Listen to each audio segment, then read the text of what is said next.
You ask Tiger to solve. This deals with linear equations with one unknown. The final result is b equals 12. Let's solve it step by step. Group all constants on the right side of the equation. Subtract 12 from both sides. Group like terms. Simplify the arithmetic.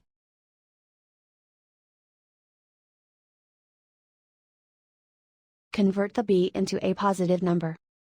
Multiply both sides by -1. Remove the ones. Simplify the arithmetic. And so the final result is b equals 12.